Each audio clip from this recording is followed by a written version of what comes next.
Vibe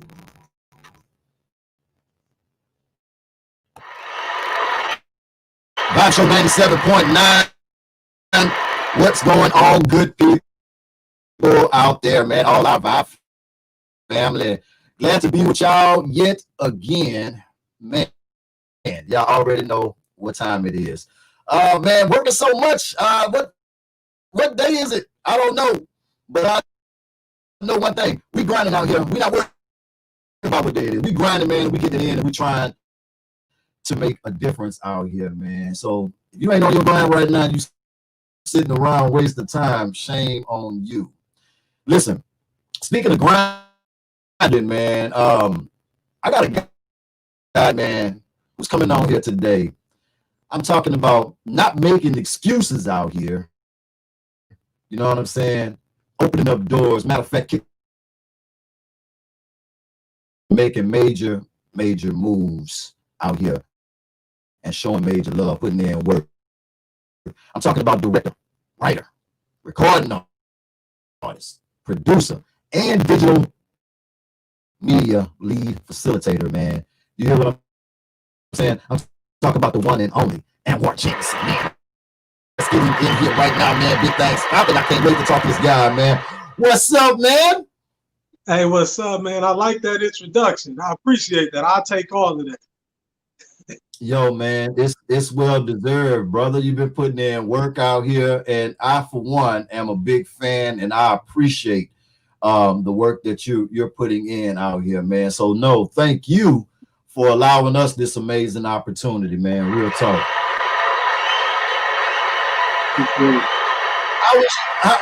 How was your day, my brother? I mean, it's a lot going on, man. A lot going on, man. A lot. But how was your day today, man?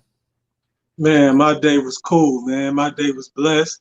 Kind of my routine. I'm a busy guy, so it's just in the routine. But it's always a blessing to be here, man, and staying ahead of the challenges as much as I can. That's why I can't complain. That make it a great day in and of itself, right there. Right, man. It's like, at the end of the day, it's like, we really don't have nothing to complain about. We woke up, man, and to me, I feel like it's a fresh start and an opportunity. Every chance we get to wake up and open our eyes, an opportunity, man, to make something happen. You know what I mean? Yeah, man. That's what this really showing us in this pandemic era. This is a test to that. We say that a lot, but we being tested with that right now to keep going when we really have to sometimes pull ourselves to do it. Right. You know what? I definitely agree with you on that. I do feel like this is 2020, man, is the year of tests, man, the ultimate test to see what everybody really made of. And the ones who ain't strong, who ain't focused, and who ain't woke, they're not gonna survive, man. I hate that. But they're not going to survive. Only the strong will survive. It's like we've been being prepped and prepared for this day to come. Yeah, and it's here now. You know what I mean? Exactly. And in a day like this, it's important that people be careful who they're listening to and being led by. It's a lot of emotions in the air.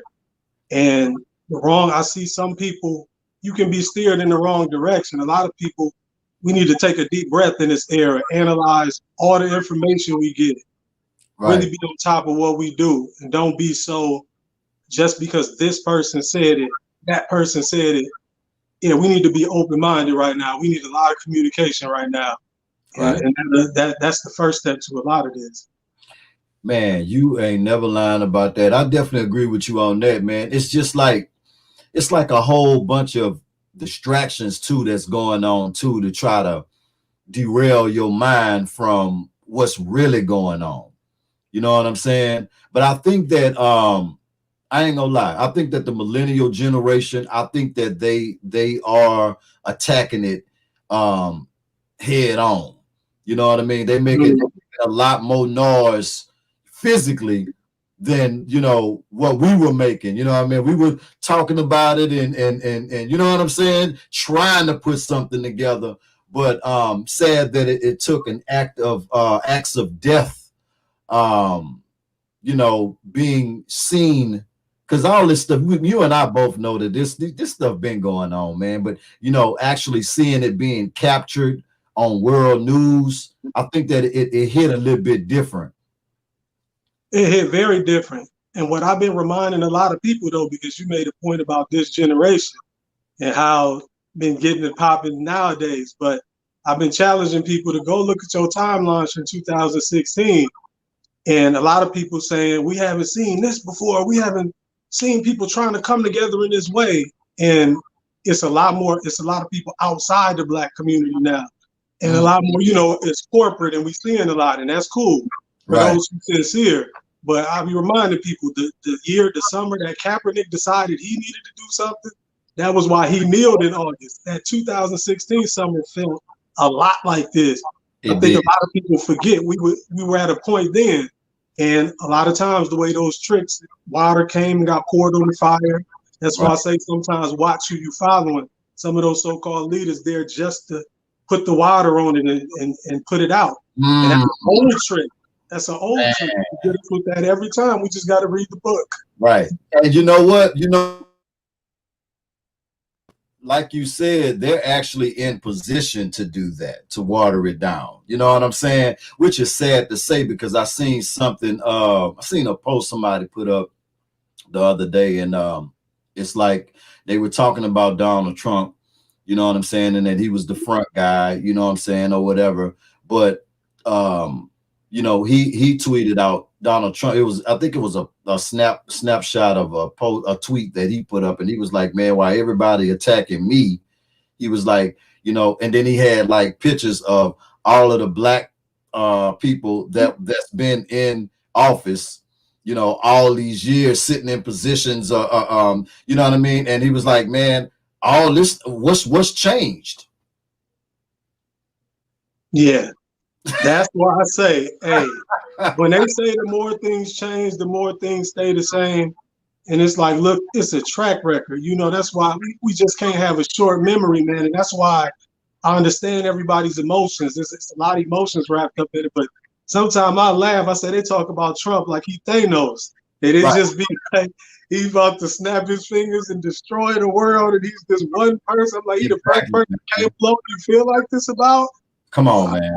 Even outside of him, elected, everything, we got a lot of conversations we got to have as a people, even know how we want to approach certain people. But, my feelings about the whole, if we really just look at the whole two-party system in the first place, and look at how we arrived, really, how does that make sense? It doesn't make no sense at all. We'd be here on, but if we just stop there and say, wait, how does it make sense that these two parties, the only way to this office, as many bright, great leaders as it is in this country, if it was, I mean, come on, man. So certain things, I'm like, we just need to be informed. We need to start talking about what we can do for ourselves. And that doesn't mean excluding other people.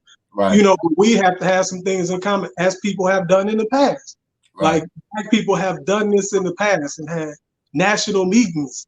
1972, Black people coming at all the athletes, entertainers, Black radicals under one roof and trying to say, okay, let's come to some kind of common understanding. I'm not going to agree with everything you're talking about.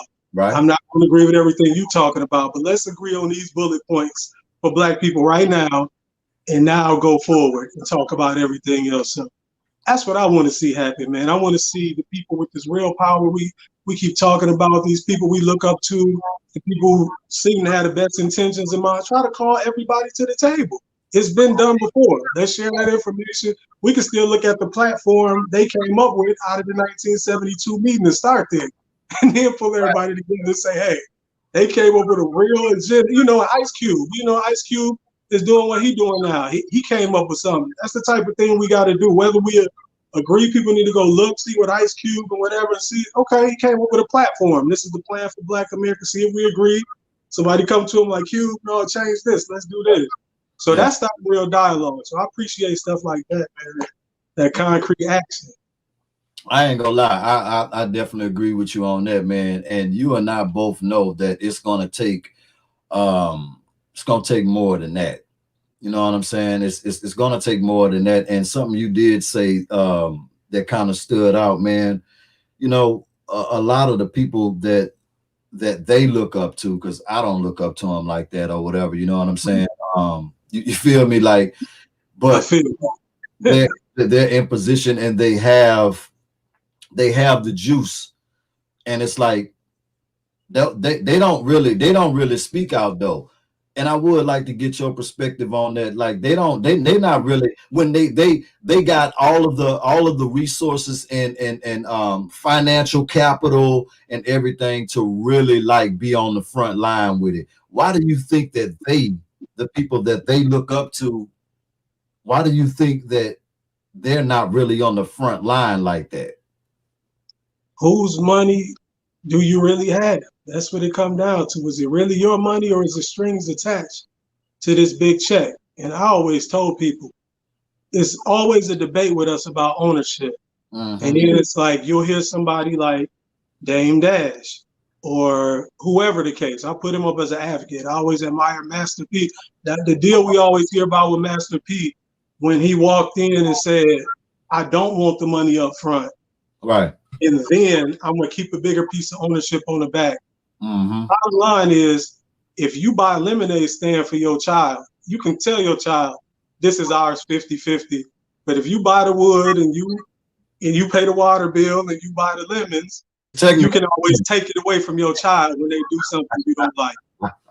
Your child is really not a partner with you in that lemonade stand. Right. So a lot of people tied to, and I don't knock certain people, but that's my thing. If you're getting a check from certain corporations or certain companies, if you those interests, I'm not knocking it, but let's understand the difference when somebody's saying, when you pay the bill, well, I'm going to start a business. I'm going to start a corp. Okay, how much is the rent for this building? I pay the rent. How much is the light bill? I pay the light bill. I hire the people in here. Then they say, we're going to put you at the head of this corporation. And you're a 50% partner and he's the president. And they might pay you more than this person who's paying their own bills. So I don't know anybody who takes that check and all that. But now you're not going to be able to speak out about certain issues. You're not. So I don't knock people for how I am. I know how I was raised and I know what my mind state always been. But I just do want people to have a clear perception about how that's different. And some of the main heroes, like, look, just follow the money. Who cut the deal? Who put up all the upfront money for the label, for the company? That's fine. Right. They have to listen to what they say. And it is what it is. Okay. Now I like that. Now, with that being said, okay, I've seen something that well, I mean, this is factual. The founder of Black Lives Matter. You know what I mean? I mean, when that story, when I started researching that, you know, it did make me, you know, it raised a couple brows, you know what I'm saying? And I was like, that's interesting. What's your thoughts on that? And I know you know what I'm talking about. Well, look, speaking of 2016, now I'm glad you asked, because I haven't told this story to the people around me. Live show, baby. We not gonna play no games, man. Man. We family. Let's talk. Let's talk. Let's get it in. Exactly. So this is the thing. So now that's a topic, Black Lives Matter. First of all, 2016, when it was as hot as it was this summer, people forget it was hot. Everybody was on social media online. What we gonna do? We're gonna boycott Target on Tuesday and Thursday and Walmart on Wednesday and Friday.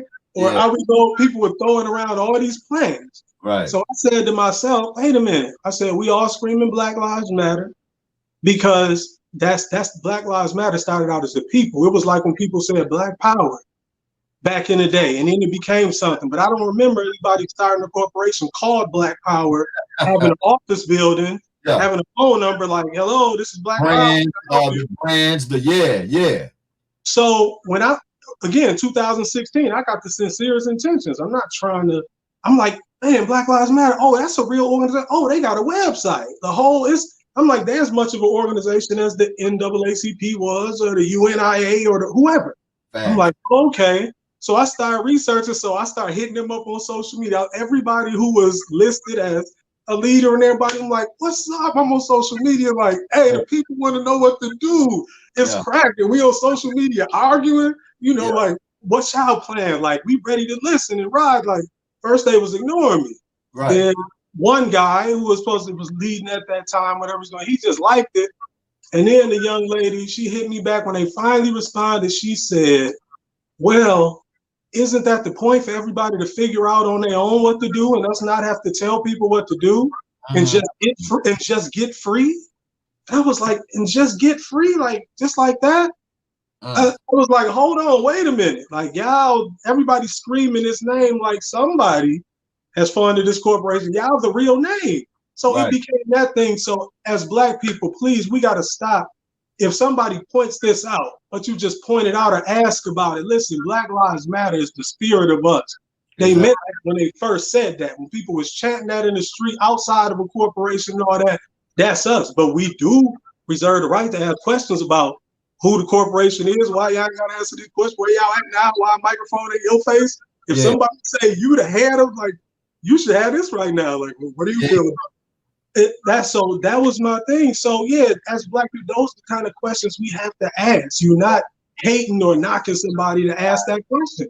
It's people think you represent all of us, all of us hashtagging and screaming your name. You're a real entity. What's popping? Like, give us some, you know what I mean? Because people will follow, you know. So what are we about to do? And another thing, what happens is, and it's not to knock everybody, because what happens is sincere, genuine people join those organizations. So you have chapters pop up and all this. What I'm not saying, so yeah, you might have Black Lives Matter office here in this city, that city, who's the guy, you know, who's the most sincere person in the city who's been going hard. So I'm saying there's going to be a lot of sincere people in the organization, but we had a right to question that agenda when there's an actual organization with a domain name, brick and mortar offices. We can call you up. You are Black Lives Matter. We're screaming your name. Like, yeah, we should have some conversations. Y'all should tell us really what y'all want us to do. We might, we might listen. That's the communication I'm talking about right there. Yeah. I knew you was, I knew you was deep. You know what I'm saying? And I know you was woke. That's what I love, man. Now, my thing is that I find that's interesting about you as well is all of these hats, man, that you're wearing. I wear a couple of hats myself, but my thing is what really is your passion? What and I guess before you answer that, what was the passion? Has this always been the passion, or what was the passion before this that inspired this path that you're on now? And it's been one passion that inspired all of this, and that's writing. So I'm a writer. I've been a writer since I was a toddler. You can't tell me I wasn't a real, I'm telling you, my penmanship was right. I was writing in cursive at an early age. You know, I can remember being like 6, 7, taking like a stack of loose leaf paper, folding it sideways, putting my title real neat on it, have me some little, 20, 22 page books or something, Yeah. It was always writing. So if you're a writer like that, I always tell people, I'm thankful, man. That's why it's like certain stuff is just God. I can't take credit for it. People, whatever, listen, certain stuff I didn't do. Certain stuff, my mother can tell the stories better than me. A lot of stuff she instilled in me, but people ask her, what did you do? She like, man, I started school, I started kindergarten at 2 years old. It take one day, the whole story be told, but ask the people around me when I say kindergarten at 2 years old, and I'm literally the one in there, they're like, put your hand down, we know you know it. And I'm 2. I'm not. So I was always a writer. So then I started rapping. So we grew up in that era where you say you really got to rap. Everybody, if you could rap, your whole clique don't rap now. It didn't turn into a rap crew. They wanted to go around and be like, he better than whoever you know. And if you couldn't really rap, you sat in the cut and you just shut up and chill and really boosted up your homeboy who's your favorite rapper. Exactly. And I was that guy. 2 Racine, Wisconsin. I started doing that. I started rapping. So I started out independently. I came to college in Memphis. And I saw DJ Paul and Juicy J up close when they be talking about the independent. I got to college in '94. I'm 16 years old. Right. In Memphis, hundreds of miles away, and I'm seeing it. So my partners, everybody bumping this 666 and all this, and Ball and G was still going, but it was really the little tapes with the labels on them. DJ Paul and Juicy J, mix number 13, Lord Infamous, Come With Me to Hell, Coops to Need All the Love, Fly. Like, who? I'm like, who are these people? I didn't know who is who. Right. I saw how amped the city was. When people say everybody else, the major label people had to take a step down for Memphis rap. Like, so I saw how independent can really work. Me and my brother started doing that. My brother's an R&B singer. I rap. We did Best of Both Worlds before R. Kelly and Jay-Z. Like, in our city, we the first ones on compact disc. I can hold that. I had a website in 1999 with my music on it. 1999, I had a website. I'm telling people I've been doing that. But so for me, it was always right. It's just a matter of what's the next thing I was going to write. When I was young, I thought I was going to be a great author. That's what I wanted. I was like, I'm going to be the next great author. You know, Richard Wright, you know, James Baldwin. I'm going to be the next great Black writer. That's what I thought. So it was always right. And then eventually, not to cut you off, I'm sorry.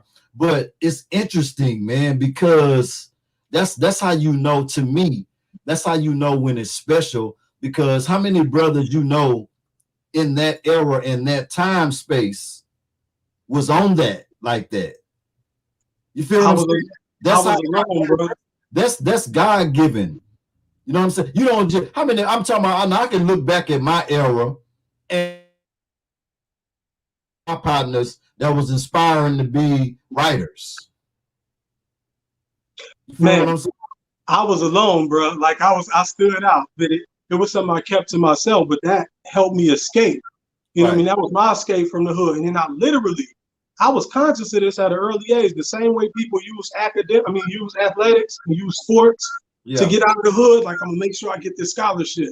From an early age, I was like, because I'm ahead in school, you know, by the time I get to, I'm 14, I'm a junior in high school, 11th grade, I'm 14.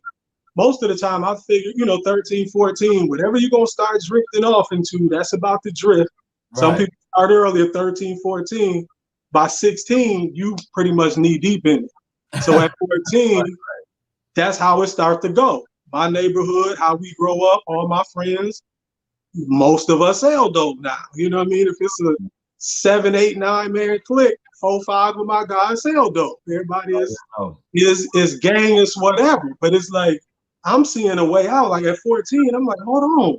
In like 2 years, I'm gonna be in college.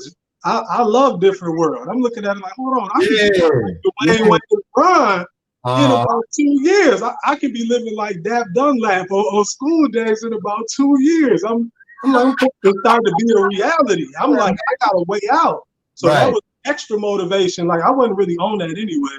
You know what I mean? Like, I wasn't really on that, but I'm still in the midst of this is what's around me. These are my guys. But I was like, in 2 years, I got a path out of here. Like, I can really go, like college.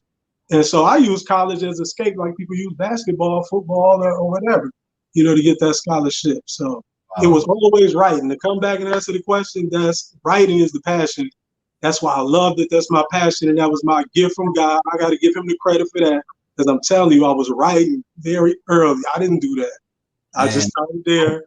And I'm just fortunate that writing can take you so many directions. Right. And that's why I'm here now. That's dope, man. I ain't gonna lie. Now, man, producing, you know, this movie, man, I think it's genius. You know what I mean? Like, you know, and now with hearing the story, now I'm connecting it. I'm connecting it now, and it's just genius because this is not just a idea that you came up with. Like, you've been a writer, like that's a passion, and it makes sense hearing your story, and I'm putting it together now. It makes sense. This is dope. Coming to Africa, I wanna talk about this, man. Like, you know, what inspired that, and is this your first movie? No, man, you know, actually this is my 4th movie. My 3rd narrative, and I did a documentary. But Make no mistake about it. I feel born again on this one. I leveled up. Put it that way. So, so yeah, I'm proud of it. But yeah, what inspired it is I always had, again, reading was kind of my escape. I was that dude, like everybody know. I had my library card, I had books. One who know me. We gonna go to the center and we're gonna go get some tacos after school. We're gonna run around, try to do whatever with the girls. We get our little teenage mischief, and I'm gonna go home and have these 2-3 books I checked out from the library last week. And the midst of doing all that, you know what I'm saying? I managed to go grab me a couple books for later on. You know, that's dope, man. But yeah, so that was kind of the thing. So I always say I read Kwame Nkrumah. He was the leader of Ghana. He's the one who led the revolution. Ghana was the first country in Africa to successfully get freedom from the European colonizers. And he led that revolution. So he was another person I just stumbled on as a teenager. Let me read his biography. So that stuck in the back of my head. And then Sister Soldier came to the University of Memphis when I was a student there. And I always say she sparked something in me because I actually had just finished. So I got a college degree. I'm in grad school now. I'm working on a master's. And she made me ashamed. I done read all these books, everything I read, and I still didn't know at all. So her whole thesis of her speech was going back to Africa. She was like, if not physically, just look at the culture. Look how they treat each other. Look at how we do. We got to get to the way of that, and then we can go forward. So she did this thing in a speech where she talked to us like we was kids. She was like, okay, let me explain to you what's gonna happen when you get off the plane in Africa. You know, you're gonna get off the plane and walk through an airport terminal. Right. You're gonna see places you can rent a car. You're gonna drive out into a city. You're going to see buildings and skyscrapers and people with suits on going to work. She started doing this whole thing. Yeah. But she talking to like you, and I was like, dang, I really never pictured that. I was like, everything she's saying, I felt like, how do I not picture that? Because you know what they showed us. Since we've been young, it was for 70 cents a day you can feed this child. And that's all Africa we got. Or we got, you know, a version of, you know, later on we got Coming to America. We got something that's, you know what I mean, in a feature film form. But if our city life or somebody in Africa. Never mind, man. Now that you say that, that's all that always been my vision of it. Like, damn, they doing bad over there, man. Like, man, that's sad, man. And this is what Sister Soldier said that joy the poet home. So at the end, she was like, okay, imagine if you lived in another country, you've never been to America, and all they showed you was the most poor, desolate area of the Mississippi Delta right now where they still got outhouses. There's no disrespect to Mississippi or nobody. She's making the point they still had the outhouses. So she was making that point. What if that's the only vision you ever seen and somebody kept showing you, this is America, this is America, this is America, this is America. You would not want to go to America. I was like, wow, that's what they did to us. I started doing research. So that kind of sparked it in me. So when I started doing research and looking at pictures, and then my cousin Power, my co-star and one of the producers on the film, he happened to go to Ghana. So all these dots are connected. I'm not choosing this again. That's God. Like, so he started going to Ghana. He make all these connections. He doing things. He in the group over there. He rap. You know, him to his wife, she sing. I'm like, y'all were here in the group shoot music videos. They sending me pictures back. I'm like, you at the Apple store? Like, Apple store. I'm like, all this little stuff is like weird. So what I did, I took that to my students. So I started doing this thing. I went to Google Images and just Google nightclubs in Ghana. Like, let me see what clubs it is in Ghana. Because, you know, I'm still young at that time. Like, anyway, that's the first thing I want to know too. Yeah. So I'm looking at that. I'm still in that phase, club phase. So I start showing my students these pictures, like flipping through. Where you think this club is? And I'll let them guess. LA, New York, Atlanta, right? All of that. I would let them get all their guesses out there, just be puzzled. They might even say London or something before they get to. And then it's like, I'm like, this Africa, this Ghana, city called Accra, capital city, 1.6 or how many ever million. No, are you serious? And the way their mouth would drop in the reaction every time I started doing that, I said, yeah, I have to do a whole movie like this. I'm like, if I can get this reaction just off still pictures, what if I apply what I did? I was in film school at the time. Oh, man. I was already getting ready to do my first movie. So that's when that seed really got planted. And the more my cousin, I'm like, cuz, we can do this. We're gonna do a movie over there. Years go by, years go by. I was pecking away at it, writing. I thought I'd be able to do it way earlier than this even, but it happened in the time it was supposed to happen. But it started like that. Man. So, you know, now when it comes down to it's one thing with having an idea, but I know that another challenge with doing a movie and putting a movie together is casting the right people. How did you put together a cast like that, man? Because like you really did your thing, and it's like everybody kind of embodied their characters, and it take a certain type of person to be able to, you know what I'm saying, get that right cast together. Yeah, man, it was, I had a wish list. I had certain people in mind as I went into this. I'm like, okay, I'm leveling up on this one. I can, go get somebody, go get a couple people.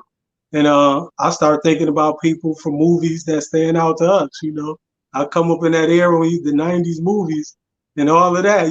Those people still stick with us. That's why people still love Nia Long, Lorenz Tate, our era, we hang on to it. So I started reaching out. So when I just say Khalil, I was able to get Khalil Kane. That's my guy, man. The dude was so cool. That dude. When I reached out to him and got a chance to like let him know the story, just like on some real, like it was, I can't even really explain it. That's a whole nother story in itself. But he's a humble dude. He felt the idea. So first, I'm just looking at people, like I say, who I've seen, who I thought would do a good job because I could envision them in these characters now. Then there was somebody else I had in the movie. I ain't really talk about him now, but he got to see me. But let me tell you, what'd you say? What'd you say? Did budget play a part in it too? Yeah, budget definitely plays a part in it. So this is what I'm saying. Now I'm at the point where, I have a little, because before this is, how we do it. I come up the independent way. I come up the film school way. Right. We're going to audition people. I'm going to get the best people. I got confidence in my writing and directing abilities. So I got confidence to get the performance out of it. If you can act, you show up at my auditions. And that's how I did my movies previously, and I was happy with my cast. When I feel like if you can act, you put people on audition, we put them through the paces, they're going to shine. So now being able to handpick a couple people, it was just a level up like, man, okay, so to see how he appreciates the story and my directing style. And again, I was about to tell you, I wasn't even supposed to be acting in this movie. Like, let's be clear. Come on, 3 days before we shoot now. Like, I've acted before I acted in my other movies, but I was like, this is the time I'm going to just be able to focus on the directing. I got the cast I want. I could show up to the set and whatever I want. Yeah, jogging pants. I don't got to shave if I don't want to. Throw a hat on. I was excited about just directing for a change. The dude I got for the movie, who was supposed to be playing my role, and he got to see me, but I don't even say his name. But this dude, go all down the road. I don't know what's this man's problem. 2-3 days before, he making up excuses. He playing games, and he don't get on the plane. He playing games like he in the airport. Oh, they're going to put me off the plane. Oh, dude put a whole dope fiend move. So, yeah, I got to see it, but it's somebody else. So I can tell in their faces, they kind of know, they was like, hey, what's going to happen? I'm like, I can act. Don't worry. I didn't want to act, but I got this. But I could tell in their face, they were still a little worried. So I had to jump in 2 days before we start shooting, knowing, okay, but that's how I am. When something happened to me, that's how I always been. I'll be mad for about 5 minutes. We got the footage of me with him on the phone. And he got to see me. But we ain't, right now, it's just, the movie's so blessed, I'm going to be honest. I ain't even had a chance to harass him. He know who he is. You about to see me, but I ain't even had time for you. The little deposit. I still want my money back. I still want my money back, but that's how it was, so. Hey, we got to get that, man. We, you know what I'm saying? We got to get the bag now. I mean, we good people, but at the same time, we don't play with that right there now. Right. So, just know that I've been so blessed with the movie and making sure it come out right. That's the only reason you ain't saw me yet. Right. But yeah, I ain't forgot. So when we got to Ghana, this is the thing, right? This is God, right? We doing auditions for the movie here in Memphis. My guy, PY, out of Boating, the producer of the movie over in Ghana. they organized the auditions over there. We didn't coordinate the date. Next thing you know, they having auditions in Ghana the exact same day as we having auditions here in Memphis. Come on. And they were, man, period. So we on WhatsApp, he's showing me the video, like, look at the line. It's still going. We thought we was going to be out of here by so-and-so time. When I tell you, it brought Accra, Ghana out. So many people came. The line was wrapped. Day there to the day into the night. And people came and auditioned. So going over there, Nanama McBrown, great actress. When I tell you, so these are the ones like Khalil I was able to pick. You know, I've stayed in tune with the scene in Ghana, so I had my wish list. You know, I had a few. I've seen her in this, and I've seen her in this movie. So I had my list, and when we got over there, my people, PY and Basky, my production coordinator, yeah, she put me in touch with her. So that cast came together that way. David Donto, when they say he's the Ghanaian Sidney Poitier, that's real. He's the GOAT, and he's in my movie. In Ghana, he's the GOAT. He's Sidney Poitier into the hey, that's him. Wow. And he was so cool and humble, giving me that wisdom on the set. I'm asking questions like, I wrote this. Is that accurate? I want it to come off. He's like, yeah, yeah, I like that. And I'm sitting with him with the script. You know, Paulina Dro, who's in there, another she's a musician in Ghana also. She telling me stories about in the 80s when she was touring with Alexander O'Neal over here. Oh, man. So it was cool. And then I watched all those audition tapes, and everybody else, man, they turned out. It was some great actors in those auditions. So now I'm able to just pick the actors. We did the auditions in Memphis for the Memphis scenes right before we got on the plane to go to Ghana. Same thing. People came in, did their thing. So man, yeah, I'm happy with the cast, man. That's crazy, man. Shout out to them. What is that feel like, man, to like, you know, to actually have an idea, because like the depth of how deep it is, man, to actually because it always starts with an idea. And then but what is the feeling like to have an idea, to work on the idea of putting it together, but then actually seeing it done and completed? Like, what does something like that feel like? That's something that's a goal that was accomplished, and it's deep mentally when you mentally think about it, because I know we be in real time, and I know we be grinding, and we be so focused on trying to, you know, keep our brands hot and connecting with new business people, and we don't really take time to really step outside of the bubble and actually kind of look back and be like, damn, how far I've come. Like, yo, other people remind us of that because we try to stay focused. But what does that feel like? Because, man, I'm not gonna lie, I'm proud of this joint, man. You know what I'm saying? I'm proud of this joint, and I just want to know, you know, what it feels like to you, like the real feeling. How does it feel? Man, to see a finished product that started off as a spark in your mind and then see it on the screen.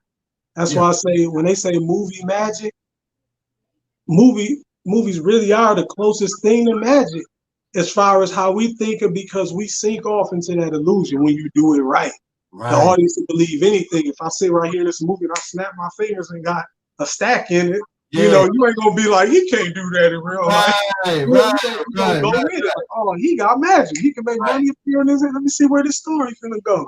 You know, you gonna lock in. So that's like magic. Anything I put up here, y'all gonna go with me and watch it. So then to see it first when I'm editing it come together, like, this is crazy. I was there, and I don't even look at it the same way. I know I wasn't really talking to him on the phone in that moment, but even when I'm watching and I did it, I feel like I'm talking to him on the phone right now. I'm lost in the illusion. So then, when you sit in the theater and get to watch it with the audience, and you get that, ooh, I thought that was gonna be funny. I wrote that. They dying. That feeling right there is like, oh, where I thought was going, they getting it. Oh, and it's doing that. That's the closest thing I think to what stand-up comics be talking about. You know, but I feel like I can do it without the pressure. Y'all got to do it live. But I can plan it out right is just sit back. And I always like to sit in the last row. Every time Yeah. it's free, I'll be at the back. I'm like, I want to see everybody in front of me. Like, Right. and man, it's that feeling. That's euphoria for real. Like they say, I can't even explain it. Like I'm in there, yeah. Yo, That's something. that's crazy, man. What did Khalil? How did he feel about the finished product? Like, you know, like can you share anything that he may have said along the way or within filming or whatever? It's like, can you give us some things like some, you know, some behind the scenes little things? Yeah. So, man, when I tell you, I got to start from even before he got here. Once we lock it in, and I done already went through the other situation with Right. this other guy because we shot guy in the first, then we come back to maybe. Soon as we lock in, he like, bro, anytime you need me, like whatever, call me. You want to run something by me about the car, you got me. We locked in. So he really meant that. He was like, when I get there, I'm coming to work. Ain't gonna be no diva, boo-wah, none of that. And when he got here, when I said, like, what you did? I'm thinking about what I would have get for him. Let you, take you here, this, that. He like, man, I came to work. He got the script in his hand, like, nah, I'll just give me some food, get back to the room. So my brothers took him to the restaurant, all that. So when he came on the set, he was like, I'm gonna blend in and be like everybody else. And that's what he did. So he come on the set, everybody, like, hey, it's him, like that little moment. But we love him. That's Raheem. You got Raheem in your movie, like so everybody said, right? So when he come on, no bruh. So it was like he came in and blended in so cool, he just chilling. And then him and Power had a whole situation from earlier in LA where they had met and knew each other back in the 90s at some barbershop. My cousin used to cut his hair. So he told them that story. They remembered that and clicked on that. But he would just be so smooth. So it was some little veteran acting advice and stuff. He would just slide in with, like, yeah, think about this, think about that. Like, that, you know what I mean? Not even too much, but he would let me know how much he respected what I was doing and how prepared me and my crew was. Compliment the crew, telling me stories about how it's not always like this, and just really giving me props and saying, because a lot of films get started and sometimes don't get finished, and just to get stopped for the idea, it's a process. Some people get into shooting, don't get to finish shooting, or they finish shooting and in post-production and edit, something happens, and it's a whole process. So he really appreciated that, man. So he was like a vet on the set, just cool with it though. Sliding little advice. But when he saw the finished product, he was like, this it. I was waiting to see what he said. I shot it. And he hit me back once he saw it, like, this is it. People need to see this. You nailed it. Like what you was trying to do, you did. And man, he just had a great response to it. And yeah, man, that's my big brother right now, man. For real, from now on. Man, we're gonna have to get him on here, man. You know what I'm saying? To let him tell his story about the experience in the movie, man. That's dope, man. Like I'm like super impressed, man. And like I say, proud, man. Like I like to see my people win, man, and with an idea, just the whole story, man, is just like it's different, man, and it just it's relatable. You know what I'm saying? It wasn't just you know what I'm saying? It was so relatable, and I think that was another thing that was so dope about it, that it was like it's really like a little cult classic on the cool, like, you know what I'm saying? It's like, I don't know if you were trying to embody that, because like I say, you do come up under, you come up under them good movies. You know what I'm saying? We come from that. So I really think that you embodied that, man. I think you did that. I really did, man. That's why I was like, yo, he did his thing with this right here. Hey, that mean a lot, man. Hey, I tell people, it's funny. It just hit me one day. I said, what I was trying to do when I thought about it, I'm like, okay, I want you to get the consciousness of Malcolm X, that movie, but I want you to feel like you watching House Party. So I was trying to strike that balance. Like, how can I put all these jewels in it and stuff I want to drop in it, but it's just a fun movie. That's what I was trying to do. Is by the time you get to the end, you're like, man, I wasn't even paying attention to anything, but I really learned this, that. I, heard this, but I was sitting here just tripping and laughing. I wasn't even thinking like that. Right. And that's what I really was trying to do. And that's what a lot of cult classics do. I think that's kind of the common thread of a lot of movies that become cult classics to us. You know, you look at a movie like Trading Places, and it's like, come on, man, Trading Places, one of the greatest movies of all I time. can watch that movie, Brewster's Million. I can watch these movies right now, and I swear they 2020 movies, man. Right, because it's the message in a fun, humorous package. Right. But when you unpack it, like, okay, they was making this point, that point, that's what make a cult classic. So right. And it hits different today when you watch it, you know, now as you're older. It hits a little bit different than when you watched it then, because you watching it a different type of way with, you know, more seasoned eyes, more, you didn't experience a little bit more. You understand why they might have did this a little bit more. Cause you know what I'm saying? Like you go back and you watch Menace, you know, I'm looking at that different now. Now when it first came out, I'm when he shot, yeah, that's what I'm talking, man. Old dog, man, I'm telling you, man.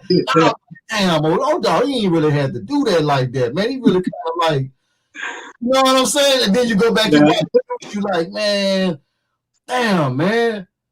He didn't have to do that, man. Like, because that's the wisdom now that you can bring and apply to it. So we collect all of these things in life, and then we apply them to the art and the other stuff. So that's another thing, right? We have this debate about how much does music really influence us, the gangster rap with. You know, we get defensive, like, come on, man, music can't make you do nothing. They did it on purpose, so we go back and forth. But when I got to Ghana, when I tell you, it gave me a different understanding, because the music is so musical, and the culture, it feels like bright colors, and you know, the music they have is not. I'm like, you sitting out here, I'm on this patio sipping a beer, breeze blowing, eating some good food in this band. I'm like, you can't be mad sitting here hearing 4, 5, 6, 7, 8 of these songs back to back. Where some of our music that we love the most, some of it had you like, ugh, it had you in there like, if somebody do step on my foot, you know? And that'd be the part, that'd be what the music doing to you, you know? And I'm like, man, I ain't lying.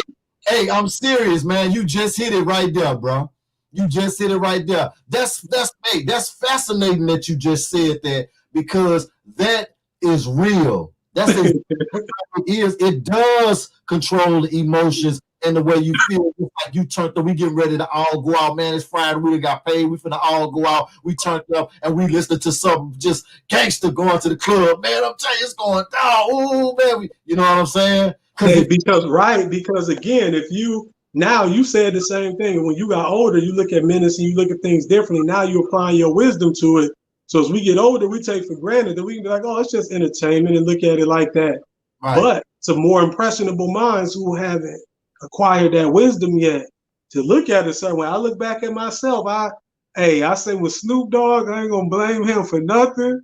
But him, and we talk about Too Short, especially too, but Snoop brought it to another level. Just how cool. And when he started to move, he don't love them hoes and all. It was a different. Hey, we started a little different how we looked at the little girl. You know, it was like looking back. You know, people look at it like, can't nobody make you do nothing, and you gonna be who you gonna be. And yeah, you know right from wrong.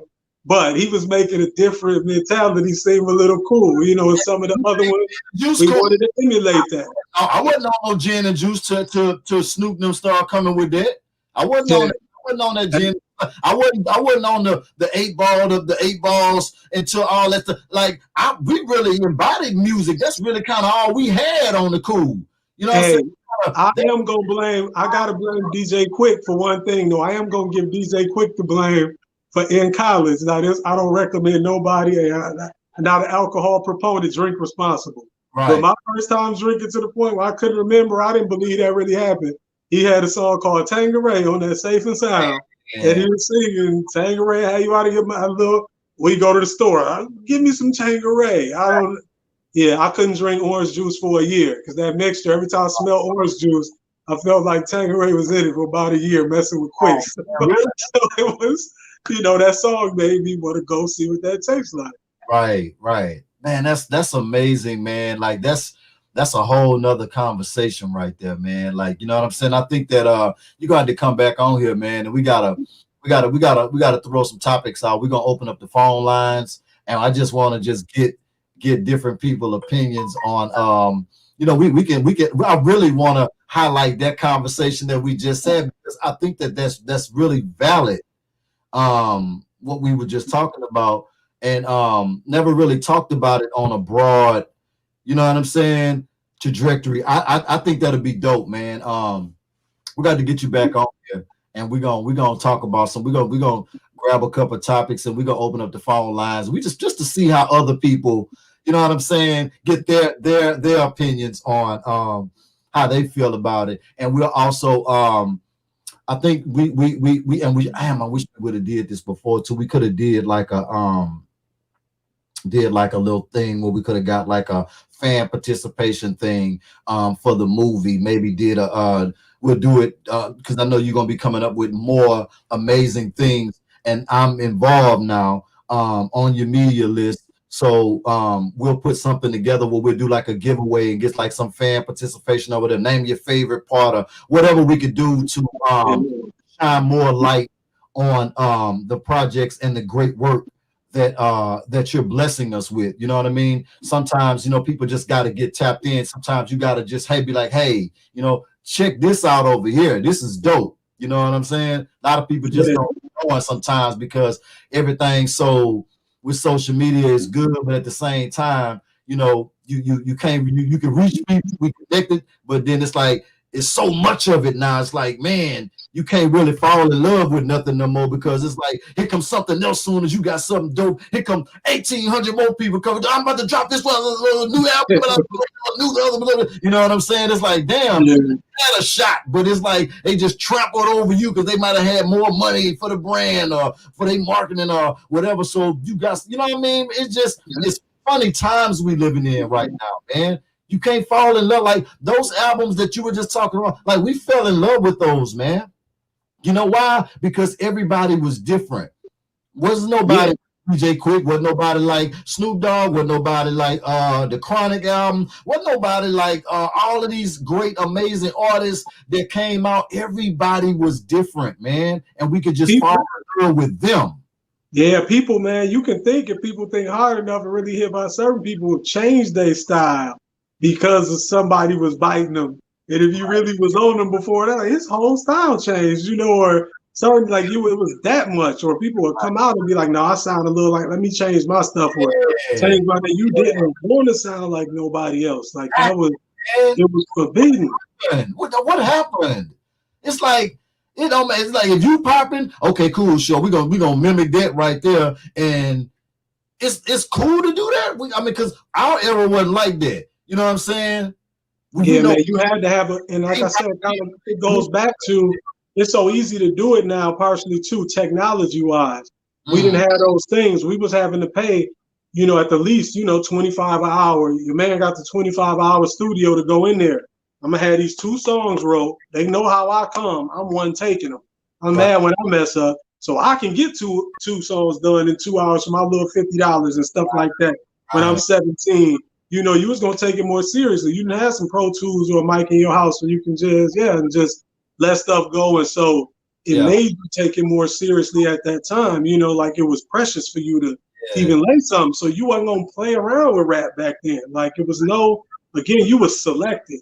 If you wasn't that guy, like people told you, be quiet. Like my thing used to be, I swear, and people again around you can tell me, I'm not just so they know I want a reaction. I'm not trying to ask you what you thought about it. I used to be getting some of them, somebody got dunked on reactions. Like, what you come up with? I'm 16, I'm trying to give you that. I done made people roll around on the ground and run out the room when you got those. Like, that's what I was trying to do. When you got that, like, people didn't, if you wasn't getting that or some response, you just faded away. You wasn't, like, this is Now it's like, my guy, great, he can rap, so we're gonna become a clique, and all 8 of us gonna rap, and more power to them if somebody using it to some way to benefit them. But I just know we wasn't doing it like that. The essence of it, man, like it just is. We always gonna we support it, and we want to see people do, if they could, make some income and take care of their family or whatever. That's cool, but at the same time, we did come from a special point in time in life, man, our era, man, I treasure it. I'm not gonna lie. And you just said something that was really, really valid, man. We really valued the time, and we really valued the creativity and the art, and we wanted to be the dopest, man. Right. And here's another thing too, really on that subject, right? So hip hop. So people say, you look at rock and roll. I've heard somebody else, it's not original idea, somebody else, but why hip hop don't really embrace subgenres?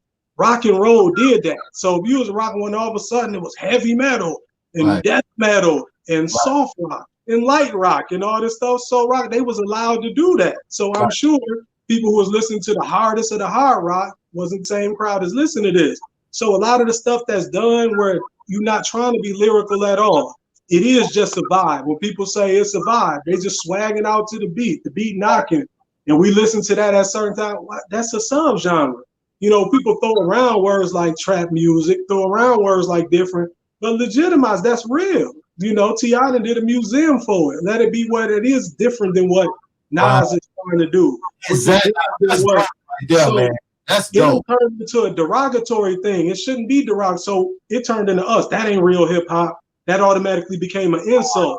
Right. But if we legitimized our subgenres, it ain't no insult. Luke knew he was doing booty music. They called it bass music, whatever. They embraced that. Like, we're not trying to, so yeah, just more subgenres. Like, we just need to embrace that. And if hip hop is this, it's not it shouldn't be an insult. But again, because we don't communicate the way we should necessarily, it becomes an insult. But really, we're saying the same thing. Yeah, that's not hip hop in the way they was doing it. That's not an insult, bro. What you're doing is great. Let's call it this. You know what I mean? They call it this. And then, hey, that's what, you know, that's what communication can get us. I ain't gonna lie. Let's man, I can talk to you all day long, man. I ain't gonna lie. Look, let's where could people go for the listeners right now? Where could they go and get the movie right now? So right now, go to comingtoafricamovie.com and stay posted. It's coming. So now I can kind of say I ain't giving up. We're working on some real special things because I had a theatrical situation set up with the distribution that I was proud of, man. So COVID did throw some chinks in the game, but I'm like, I'm gonna maneuver and do what I do. So now the theater's opening up, so hey, we just did it at Las Vegas Black Film Festival with masks, and shout out to Michelle and the whole Las Vegas Black Film Festival. Miss Michelle out there showing we can do it safe. So now that some of these theaters opening back up some, we're not gonna do the wrong we're gonna do. We got some special things coming in November. So I can tell you, and then we hit these platforms, it's gonna be worldwide. You're gonna be able to get it. So right now, go to comingtoafricamovie.com, follow me on social media at ANWAR JAMISON, you know, and just stay tuned. But I can tell you it's gonna be November, it's gonna be select cities. We're not gonna do the wrong we was gonna do, we're gonna do a bit more special. Special screen is to let people get the big screen experience.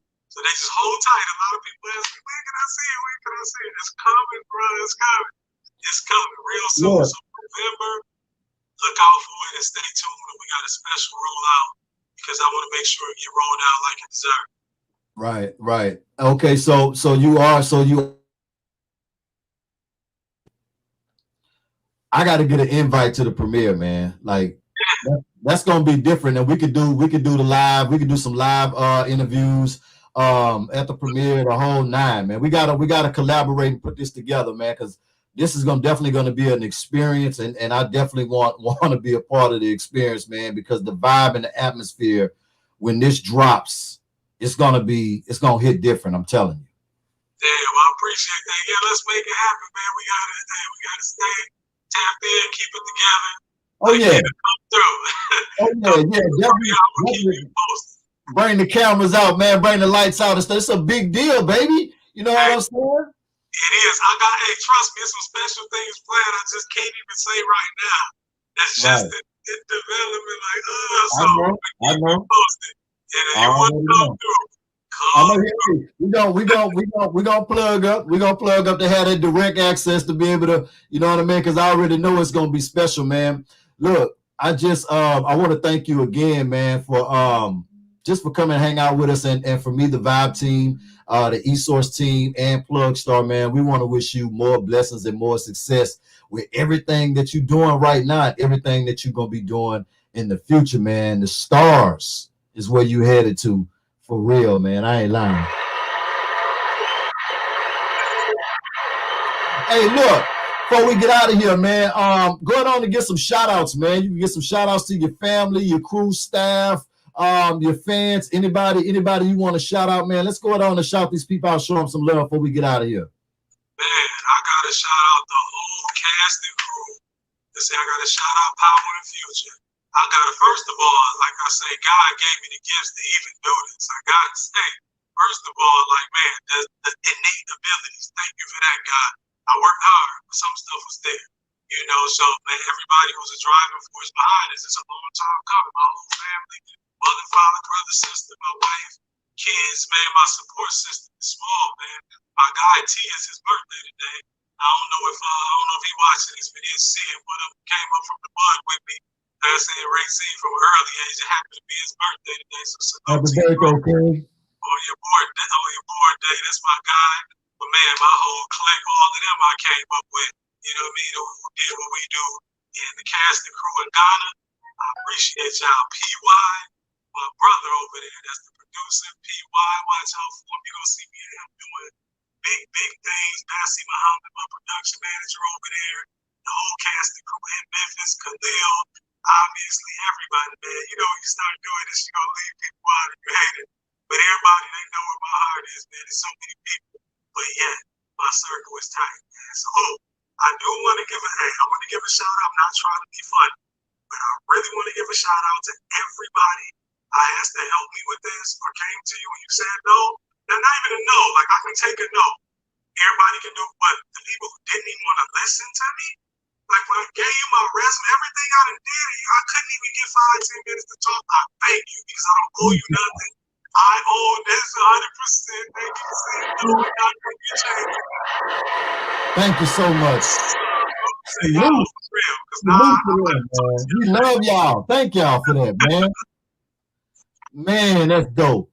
Also, too, you know, we know that 2020 been crazy for everybody, man. We know it's been crazy. You know, and prayers out to, you know, people that lost loved ones due to COVID, people that's out of jobs right now, man.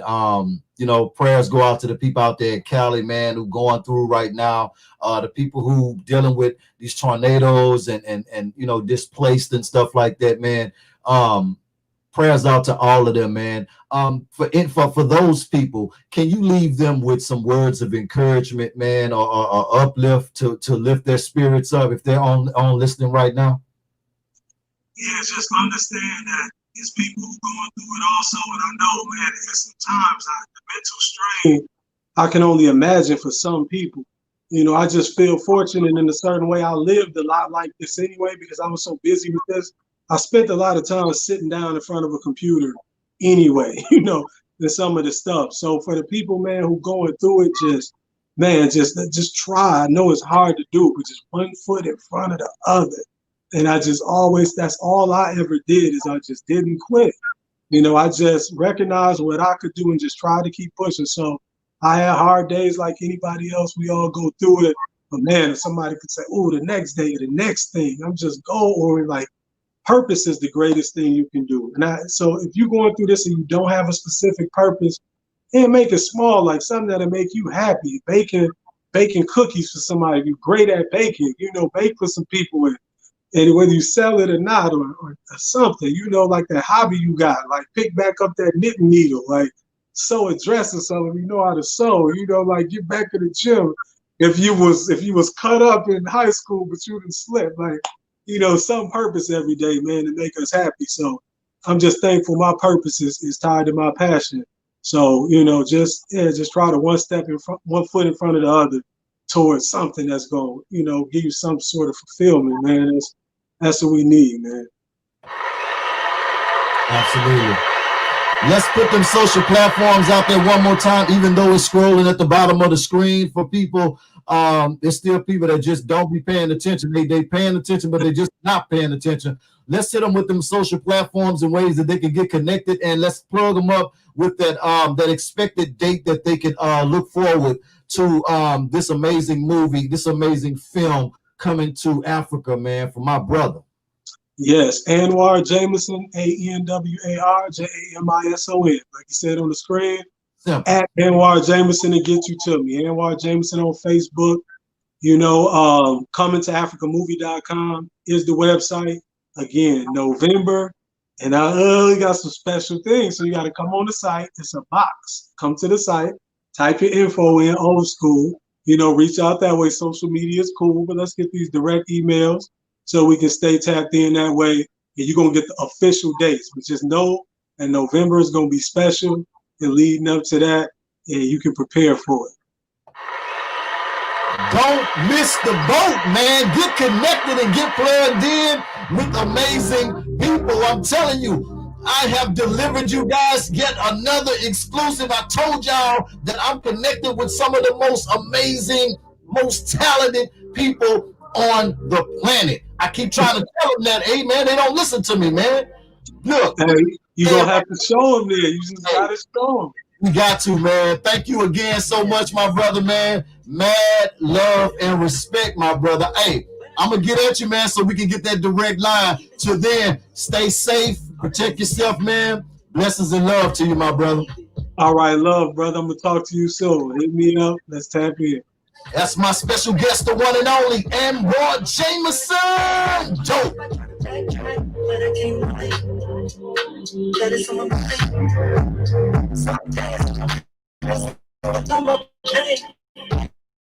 Again, that was my special guest, the one and only ANWAR Jamison, man. I'm telling you what an amazing guy that is right there. You talking about amazing talent. Y'all better get tapped in because they're coming to America. It's about to touch down.